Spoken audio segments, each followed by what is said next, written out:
Bonjour, j'espère que vous allez bien.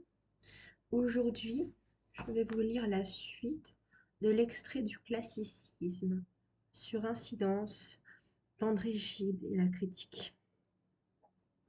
À quel point toutes ces œuvres sont raisonnables, quelle pondération, quelle mesure. Il faut les contempler longuement pour qu'elles consentent à livrer leur signification profonde, tant leur frémissement est secret. Débordante chez Rubens, la sensualité chez Poussin est-elle moins puissante pour être toute refoulée? Le classicisme, et par là j'entends le classicisme français, tend tout entier vers la litote. C'est l'art d'exprimer le plus en disant le moins. C'est un art de pudeur et de modestie. Chacun de nos classiques est plus ému qu'il ne le laisse paraître d'abord.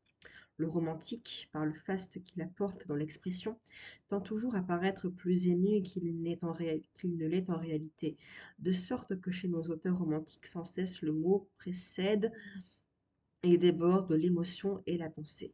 Il répondait à un certain émoussement de goût résultant d'une moindre culture, qui permit à de douter de la réalité de ce qui, chez nos classiques, était si modestement exprimé.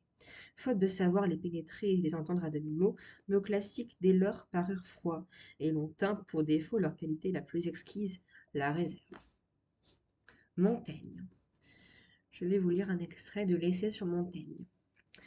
En dépit de son titre, l'essai sur Montaigne n'a rien de composé ni de didactique. Respectant l'allure même de son auteur, Gide va lui aussi à sauts et à gambades dans le texte des essais et commente sans ordre les phrases qui le frappent.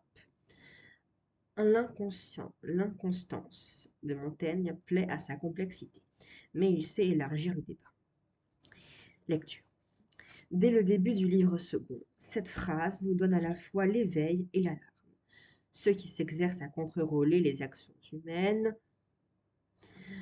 ne se trouvent en aucune partie ni empêchés qu'à les rapiécer et mettre à mesme lustre, car elles se contredisent communément de si étrange façon qu'il semble impossible qu'elles soient parties d'une mesme boutique.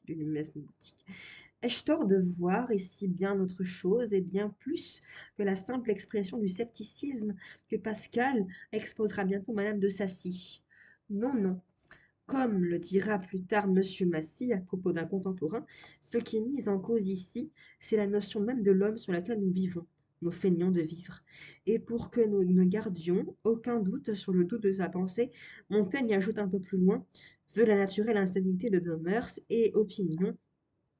Il m'a semblé souvent que les auteurs mesmes ont tort de s'opiniâtrer à former de nous une constante et solide contexture.